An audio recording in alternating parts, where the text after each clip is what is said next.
انہیں سمجھ آ گئی ہے بہتر یہ ہے کہ سویرے اٹھ کے نا واٹس ایپ بعد میں دیکھوں، پہلے قرآن پاک کی زیارت کر لیا کروں۔ سمجھ انہیں ہے کہ باتیں زیادہ کرنے سے بہتر ہے درود و سلام زیادہ پڑھا جائے، پتہ انہیں ہے، فیصلہ ہی نہیں کر رہے، ارادہ نہیں بنا رہے، توجہ نہیں کر رہے۔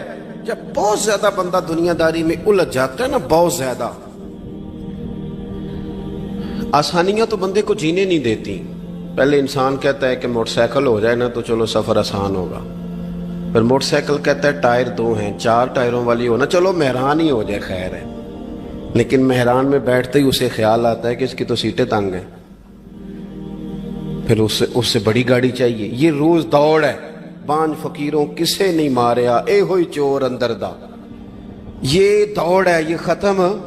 حضرت ابوبکر صدیق رضی اللہ تعالیٰ عنہ امیر تھے، ہمیں تو نا جی ایک سے ایک کھانا، اور آج یہ نہیں کھانا، آج میری مرضی کا کھانا، یہ میری مرضی کا، یہ میرے بچے کی مرضی کا، یہ فلانے کی مرضی کا، وہ خواہشات کا انبار۔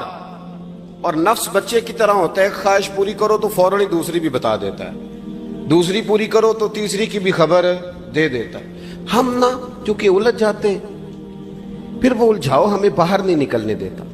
اگر تھوڑا تھوڑا کر کے، میرا مطلب یہ ہے کہ زندہ رہنے کے لیے روٹی کھانی ہے نا، مثلا روٹی کا لطف کتنی دیر ہوتا ہے، جتنی دیر منہ میں چباتے ہیں، اس کے بعد ختم۔ تو کپڑا تو پہننا تھا بدن چھپانے کے لیے، اس میں وہ کدھر سے آ گئی ساری کہانیاں جو آج بن گئیں۔